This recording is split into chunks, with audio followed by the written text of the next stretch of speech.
నటువంటి ఆ నోటీస్ యొక్క సారాంశం చూస్తే ఆశ్చర్యం కలుగుతా ఉంది. అది ఎలాంటి నోటీసు అని అంటే భయభ్రాంతులకు గురి చేద్దాము అనే విధంగా ఆ నోటీస్ యొక్క తాత్పర్యం ఉంది. ఆ నోటీస్ యొక్క ఉద్దేశం ఏంటంటే, మీరు కేటీఆర్ గారిని అవమానపరిచారు, మీరు ఇక్కడ దురుద్దేశాలని ఆపాదించాలనుకుంటున్నారు, కావున మీరు మహాన్యూస్ని మూసివేయండి, లేదు అని అంటే మీరు ఇక్కడి నుంచి వెళ్ళిపోండి ఆంధ్రప్రదేశ్కి, లేదు అంటే 10 కోట్ల రూపాయలు మీరు మాకు చెల్లించండి అని దాని ఉద్దేశం. అంటే కేటీఆర్ గారికి నష్టం జరిగే విధంగా, వారిని అవమానించే విధంగా మనం వార్తలు ప్రసారం చేశామని, అదేవిధంగా డిజిటల్ ప్లాట్ఫామ్లో పెట్టామని, దానికి ప్రతిఫలంగా దానికి ఇదిగా ఈ నోటీస్ని పంపించడం జరిగింది. ఈ నోటీస్లో సరే నోటీస్ ఇవ్వటం తప్పులేదు, నోటీస్ని ఎవరైనా ఇవ్వచ్చు, ఎవరికైనా ఇవ్వచ్చు, వాళ్ళకు సంబంధించిన అభ్యంతరాలని తెలియజేయడం తప్పులేదు. కానీ ఈ నోటీస్లో మీరు మహాన్యూస్ని మూసేయండి అని అంటే, మీడియాని మూసేయమంటే అది మీ చేతిలో లేదు, అట్లా మూసివేయటం జరగదు. ఫస్ట్ నెంబర్ వన్ మహాన్యూస్ని మూసివేయటం జరగదు. నెంబర్ 2 ఇక్కడి నుంచి వెళ్ళిపోండి అనేది కూడా దాని ఉద్దేశంలో పేర్కొన్నారు. అలాంటి పప్పులు కుదరవు. ఇది భారతదేశం, ఇది తెలంగాణ రాష్ట్రం, ఇది మా రాష్ట్రం. మీరు మీ స్వార్థ ప్రయోజనాల కోసం మీరు ఇలాంటి వ్యాఖ్యలు వాడటం మానుకోండి. 10 కోట్ల రూపాయలు చెల్లించాలి అన్నారు, ఒక్క రూపాయి కూడా చెల్లించను, ఒక్క పైసా కూడా చెల్లించను అంటే ఈ ఉద్దేశాలు వీటికి సంబంధించినటువంటివి ఆ రకంగా బెదిరించేటువంటి ధోరణితో ఈ రకమైనటువంటి నోటీసుల్ని పంపించటాన్ని ఎటువంటి పరిస్థితుల్లో కూడా సీరియస్గా దీని మీద ఫైట్ చేయాల్సిన అంశం ఉంది. న్యాయపరంగా, చట్టపరంగా ఖచ్చితంగా ఫైట్ చేస్తామని చెప్పని తెలియజేస్తున్నాం. ఇక రెండో అంశం, దీంట్లో ఇది కేటీఆర్ గారికి తెలిసి వచ్చినటువంటి నోటీసా, కేటీఆర్ గారికి తెలవక వచ్చినటువంటి నోటీసా అని అంటే, నేను అనుకోవటం ఇలాంటి నోటీస్ విషయంలో కేటీఆర్ గారికి అంటే ఆయన ఎక్కడా కూడా ఆయన్ని కోట్ చేశారు తప్ప ఆయన సంబంధించిన ఆదేశాల మేరకు అని లేదు కాబట్టి ఆయనకి తెలియక వచ్చింది, కేటీఆర్ గారికి తెలియకుండా వీరు పంపించారు అని అనుకుంటున్నాను.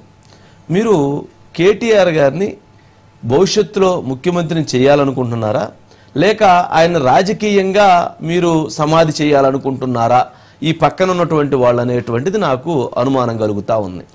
ఎందుకు అని అంటే, నిన్న బండి సంజయ్ గారిని కేటీఆర్ గారు పోయి కలిసినప్పుడు నిన్న మనం ఇచ్చినటువంటి కంటెంట్లో అలా చేయటం అతని రాజకీయ విఘ్నత, దీనివల్ల ఒక 10% ఆయనకున్నటువంటి ఒక నెగిటివ్ ఇమేజ్ పోయి ఒక పాజిటివ్ ఇమేజ్ కేటీఆర్ గారి పట్ల ప్రజల్లో వ్యక్తమైద్దని మనం చెప్పాం. కానీ ఈరోజు ఆ నోటీస్ చూసిన తర్వాత అంటే కేటీఆర్ గారి కంటే ఆ పక్కన ఉన్నటువంటి మంది మార్బలం ఎవరైతే ఉన్నారో, కొద్దిమంది, చాలా మంది ఉంటారు కానీ అందులో కొద్దిమంది ఇటువంటి వృక్షపు మాటలు, ఇటువంటి విషపు వ్యవహారాలు చేస్తున్నారేమో అనేటువంటి అనుమానం కలుగుతూ ఉంది. అది ఆయనకి తెలిసి జరుగుంటే ఇవన్నీ కూడా కేటీఆర్ గారికి వర్తిస్తాయి, ఇవి ఆయనకి తెలియకుండా జరుగుంటే ఇది వాళ్ళకు వర్తిస్తుంది. ఎందుకనంటే ఒక రాజకీయాల్లో ఉన్నటువంటి వ్యక్తి విఘ్నతతో వ్యవహరించాలి, వినమ్రతతో వ్యవహరించాలి, వారు వ్యవహరించేటువంటి విజ్ఞానం చాలా హుందాగా ఉండాలి. అలా కాకుండా వారు వ్యవహరించేటువంటి విధానాలు ప్రజలనికి నష్టం చేసేవి, ప్రజలని భయభ్రాంతులకు గురి చేసేవి, ఇలాంటివి గనక ఉంటే ఖచ్చితంగా దానికి నష్టపోయేది, దానికి బాధించబడేది, దానికి పర్యవసానాలను ఎదుర్కొనేది అది కేటీఆర్ గారే, వీళ్ళెవరూ కాదు కదా. మరి అలాంటిది ఆయన తలని అడ్డం పెట్టి, లేకపోతే ఆయనను అడ్డం పెట్టి ఈ గేమ్ ఆడాలనుకుంటున్నారా అనేటువంటి డౌట్ కలుగుతూ ఉంది. ఆయనకు మంచి చేయాలనుకుంటున్నారా, ఆయన పక్కన ఉండి ఆయనకు చెడు చేయాలనుకుంటున్నారా అనేటువంటి డౌట్ కలుగుతూ ఉన్నటువంటి అంశం. సరే, దాన్ని వారు రెక్టిఫై చేసుకోవాల్సి. ఇక రెండోది, దీంట్లో వెళ్ళాలి, పెట్టుబడి నష్టం చేకూర్చే విధంగా తెలంగాణకి కేటీఆర్ గారిని అంటే అది తెలంగాణకి నష్టం చేకూర్చేటువంటి అంశం కాదు. కేటీఆర్ గారు వేరు, తెలంగాణ రాష్ట్రం వేరు, తెలంగాణ ప్రజలు వేరు. మరి అలాంటి నష్టం జరిగింది అని అనుకుంటే మహాన్యూస్ వలన జరిగిందా లేక కేటీఆర్ గారి వలన జరిగిందా, అది బీఆర్ఎస్ పార్టీలోని నాయకుల వలన జరిగిందని అంటే ఎవరి మీద వచ్చిన విమర్శలు? కాళేశ్వరం ప్రాజెక్టు తెలంగాణ ప్రజల డబ్బులతో కట్టినటువంటి 1,00,000 కోట్ల రూపాయల ప్రాజెక్టు ఎవరి వల్ల నష్టం జరిగింది, ఎవరి వల్ల కొలాప్స్ అయింది, ఎవరి వలన ఇప్పుడు దాని నష్టానికి బాధ్యులు ఎవరు, ఎవరి దగ్గర నుంచి ఆ డబ్బులు వసూలు చేయాలి అనేటువంటి ప్రశ్న ముందు ఈ నోటీస్ పంపించిన వాళ్ళు సమాధానానికి ముందు వాళ్ళు చెప్పాలి. అంతే కదా. మరి ఆ 1,00,000 కోట్లు రూపాయలు తెలంగాణ ప్రజల సొమ్ము, ఆ సొమ్ముతో మరి ఎవరికి ఇచ్చేసినట్టు? ఇక అదే విధంగా కార్ రేస్ ఎవరికి సంబంధం, ఎవరి దాని డబ్బులు దాంట్లో దుర్వినియోగం అయ్యాయి, దానికి సమాధానం చెప్పాలి. ఎవరికి పదవులు వచ్చినాయి, ఎవరికి పదవులు వచ్చినాయి, ఎవరికి ఆస్తులు పెరిగినాయి, వాటికి సమాధానం చెప్పాలి. నేను ఇక్కడ కేటీఆర్ గారిని అంటలా, ఎందుకంటే ఆయన నోటీసు ఆయన ఇచ్చినట్లుగా లేదు. వాళ్ళెవరో ఒక స్పోక్స్ పర్సన్ పంపించినట్లుగా ఉంది, రాకేష్ కుమార్ గారు అనే వ్యక్తి. నేను వారు పంపించిన నోటీసుని స్వీకరిస్తున్నా, గౌరవిస్తున్నా. కానీ ఆ నోటీసులో ఉన్నటువంటి సారాంశం అది వ్యక్తులని, ఆంధ్రప్రదేశ్ ప్రజలని అవి అవహేళన చేసే విధంగా, అవమానపరిచే విధంగా ఇది ఉన్నది. కానీ ఇందులో యొక్క సారాంశం, అట్లాగే జగదీష్ రెడ్డి గారు మాట్లాడిన మాటలు ఇవన్నీ చూస్తే గాలి ఎవరిది, నీరెవరిది, గాలి ఎవరిది, నీరెవరిది, భూమి ఎవరిది, మట్టి ఎవరిది, ఎవరిది, సూర్యుడు మాది, చంద్రుడు మాది, ఎక్కడన్నా ఉందా అసలు చరిత్ర? అంటే ఇవన్నీ కూడా, ఇవన్నీ భాష లేదా మీ వ్యాఖ్యలో ఇప్పటికన్నా సరి చేసుకోండి. సరి చేసుకోకపోతే దానికి నష్టం, దానికి మూల్యం మీరెవరూ అనుభవించరు. దానికి అనుభవించేది కేటీఆర్ గారు. ఎందుకంటే మీరు ఆయన్ని ఆ రకంగా రాంగ్ డైరెక్షన్లో తీసుకెళ్లాలనుకున్నారా, కావాలని కుట్ర చేస్తున్నారా, కావాలని మీరు ఇది చేస్తున్నారా అనేటువంటిది వాళ్ళకు వాళ్ళు ఆత్మ పరిశీలన చేసుకోవాల్సినటువంటి అవసరం ఉంది. అదేవిధంగా ఆ రోజు వాళ్ళు కేటీఆర్ గారి మీద జరిగిన నష్టానికి అడగటానికి వస్తే మనం దాడి చేసామని చెప్పి దాంట్లో పొందుపరిచారు. ఇది ఎక్కడి విన్యాసం, ఇది ఎక్కడి విచిత్రం? అసలు మనకి ఎవరికైనా ఆ సమాచారం కూడా తెలియదు. డైరెక్ట్గా వచ్చి వాళ్ళు బయట నుంచి రాళ్ళేసి ఆ రాడ్లు తీసుకొని తలలు బగలగొట్టే పరిస్థితి ఉండి, కార్లు బగలగొట్టి, ఆఫీసు బగలగొట్టి, ఎక్విప్మెంట్ బగలగొట్టి, మొత్తం గ్లాసులు బగలగొట్టి ధ్వంసం చేసింది వాళ్ళు. అసలు మనకి దానికి సంబంధించి వాళ్ళు ఇంకా దాడి చేస్తుంటే మనం దాన్ని నిలువరించుకున్నాం, డోర్లేసి ఆపుకున్నాం. అది విజువల్స్లో క్లియర్గా కనిపించింది. మరి ఆ మాత్రం కూడా లేకుండా దానికి కూడా కట్టుకదల్లి, ఆ దానికి కూడా కట్టుకదల్లి ఈ రకంగా చెప్పుకోవాల్సిన అవసరం లేదు. మాకు బాధ కలిగింది, ఆ బాధకి మేము ప్రతిఘటన వ్యవహరించామని చెప్పి ఆ రోజు చెప్పుకున్నారు. అది హుందాగా ఉంది, అది హుందాగా ఉంది. దాడి చేసి మళ్ళీ ఇప్పుడు దాడి మేము చేయలేదు, మేము వరకు వస్తే మేము దాడి చేసామని చెప్పుకుంటే అది మీ గౌరవానికే భంగం కలిగింది. అది బీఆర్ఎస్ పార్టీ గౌరవానికే భంగం కలిగింది. పాపం ఎవరైతే దాడి చేశారో వాళ్ళని కూడా అవమానించినట్లయిద్ది, దాడి చేసినటువంటి వాళ్ళు కూడా అగౌరవపరిచినట్టయిద్ది. వాళ్ళు చెప్పారు మా కేటీఆర్ గారికి నష్టం జరిగింది కాబట్టి మేము దాడి చేసామని చెప్పారు. వాళ్ళు దాన్ని ప్రొటెస్ట్ చేసుకున్నారు, వాళ్ళు సమాధానం చెప్పుకున్నారు. ఈయనేం చెబుతున్నాడు, వాళ్ళు అడగటానికి వస్తే దాడి చేశారని చెప్పని ఆయన చెబుతున్నాడు. ఇది పాపం మరి వాళ్ళ యొక్క దీన్ని కూడా అవమానపరిచారేమో అని అనిపిస్తుంది. అంటే వాళ్ళ ప్రొటెస్ట్నో లేకపోతే వాళ్ళు చేసిన దాడినో లేకపోతే దాన్ని కూడా వాళ్ళల్లో వాళ్ళకే ఆ కన్ఫ్యూషన్ ఉందా అనిపించే విధంగా ఉంది. అందుకని 1-2 సార్లు ఆలోచించుకోవాల్సిన అవసరం ఉంది. ఎలా పడితే అలా మాట్లాడటం, ఎలా పడితే అలా నోటీసులు ఇవ్వటం కూడా సరైనటువంటిది కాదు. మీరు నోటీసులు ఇవ్వచ్చు, మీరు మాట్లాడవచ్చు, దానికి ఒక పద్ధతి ఉండాలి. ఇప్పుడు కేటీఆర్ గారు ముఖ్యమంత్రి గారి గురించి, రేవంత్ రెడ్డి గారి గురించి మాట్లాడే భాష ఏంటండి? అది ఎవరి వలన తెలంగాణకు నష్టం జరుగుతుంది, ఎవరి వలన నష్టం జరిగింది? మీడియా మీద దాడి చేస్తే అది ఎవరి వలన నష్టం జరిగింది? హైదరాబాద్కి పెట్టుబడులు ఎవరి వలన నష్టం జరుగుతుంది? ఎవరు వ్యాఖ్యం వలన జరుగుతుంది? ఎవరు ధర్నాల వల్ల జరుగుతుంది? ఎవరు కాంట్రాక్టులు చేసిన దాని వల్ల జరిగినటువంటి నష్టాల వల్ల జరుగుతుంది? ఇది సమాధానం చెప్పాల్సినటువంటి అంశం. వీటికి కాదు,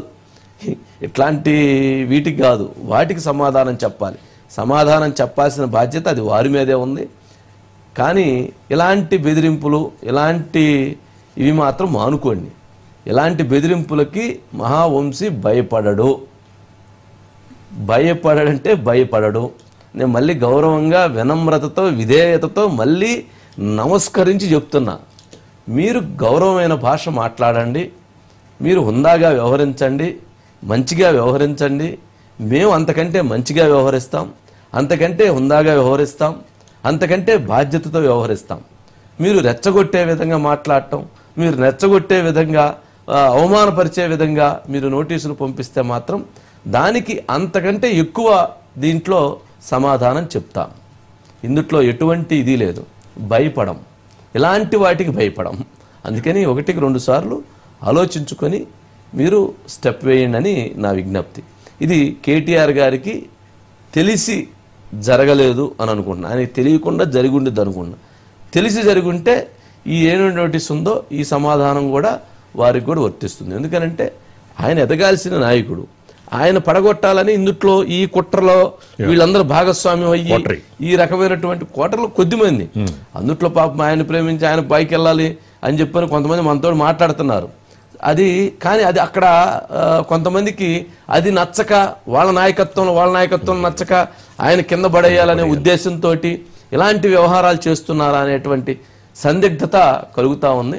బట్ అది అవసరంలా ఏముంది, ఆ రోజు అయిపోయింది. దానికి సంబంధించిన వీడియోలు వాళ్ళ అభ్యంతరం వ్యక్తం చేశారు. ఆ వీడియోలు తీసేసాం. అవి మనం చెప్పినవి కాదు. ముఖ్యమంత్రి రేవంత్ రెడ్డి గారు మాట్లాడిన మాటలు, మంత్రి గారు మాట్లాడిన మాటలు, బీజేపీ బండి సంజయ్ గారు మాట్లాడిన మాటలు, ఆ మాటలకు సంబంధించినటువంటి టెక్స్ట్ తర్వాత దాని మీద ఎక్కడ మనం దానికి సంబంధించిన అంశాలు తెలియజేసాం. మేము అప్పుడే క్లారిఫికేషన్ ఇచ్చాం. ఆ వీడియోలు ఎక్కడైతే ఉన్నాయో వాటిని ఆ రోజే డిలీట్ చేసాం. వాళ్ళకి అభ్యంతరం ఉంది కాబట్టి, అది మనంగా మాట్లాడింది కదా, వాళ్ళు మాట్లాడింది కానీ వాళ్ళు అభ్యంతరం వ్యక్తం చేశారు కాబట్టి ఒక పార్టీగా ఒక గౌరవంతో మనం వాటిని డిలీట్ చేసాం. అయినా కూడా బాధ్యత లేకుండా, బాధ్యతను విస్మరించి ఒక మేము ఒక వాదనతో, ఒక ప్రాంతీయవాదంతో మేము రెచ్చగొట్టి మేము ప్రాంతీయవాదంతో మేము నడపాలి, ప్రాంతీయవాదంతో మేము ముందుకు వెళ్ళాలి అనేటువంటి భావనతో ఒక కుటిల ప్రయత్నాలు చేస్తున్నారేమో తెలియదు. కానీ దానివలన ఇంకా కూడా మీరు ఆ ప్రాంతీయవాదాన్ని రెచ్చగొట్టి చెయ్యాలి అని అనుకుంటే అది నష్టం జరిగేది ఎక్కువ బీఆర్ఎస్ పార్టీకే. ఎందుకంటే 4 ఓట్లు తెచ్చుకోవటం చాలా అవసరం, 4 ఓట్లు పోగొట్టుకోవటం చాలా ఈజీ. ఒక్క మాటతో ఓట్లు పోతాయి. అదే ఒక 4 మంచి మాటలు మాట్లాడితే కానీ 4 ఓట్లు రావు. ఏది కష్టం? ఓట్లు తెచ్చుకోవటం కష్టం, ఓట్లు పోగొట్టుకోవటం తేలిక. మీరు సంవత్సర కాలంలో బీఆర్ఎస్ పార్టీ గ్రాఫ్ పెరిగిన దాన్ని ఈ 6 నెలల కాలంలో బీఆర్ఎస్ పార్టీ గ్రాఫ్ను ఎందుకు పడగొట్టారు, ఎవరు పడగొట్టారు, ఎవరు ఆలోచన విధానంతో పడిపోయింది గ్రాఫ్ అనేది కూడా ఆత్మపరిశీలన చేసుకోండి. మంచికి రోజులు ఉన్నాయి, చెడుకు రోజులు లేవు, భయపెడితే రోజులు లేవు. అది ఆలోచించుకోండి, అది ఆత్మపరిశీలన చేసుకోండి. మరి వాళ్ళు చేసిన అవినీతి దాన్ని మనం మీడియా బాధ్యతగా మన ప్రజలకు తెలియజెప్తున్నాం కదండి, దాన్ని వాళ్ళు వేరే విధంగా తీసుకుంటే ఎలాగండి? ఇవన్నీ సరే, దీంట్లో ఎప్పుడూ కూడా రాజకీయాలలో ఒక పట్టు విడుపులు ఉండాలి. దీనికి మనం అభ్యంతరం ఉంటే మాట్లాడటానికి తప్పులేదుగా, అభ్యంతరానికి మాట్లాడటానికి తప్పులేదు, అభ్యంతరానికి దాడి సమంజసం కాదు కదా అని మన అభిప్రాయం. సరే, అవినీతి ఇవన్నీ ఇప్పుడు అవన్నీ తీస్తే అయ్యొక చాంతాడు అంత ఉన్నాయి. అవన్నీ అంత దూరం అంత వ్యక్తిగతంగా వెళ్లాల్సిన అవసరం మనకు లేదు. ఏదైతే జరిగినటువంటి తప్పు ఏదైనా ఉంటే దాన్ని మన నోటీస్కి వస్తే ఖచ్చితంగా మనం దాన్ని తెలియజేస్తాం.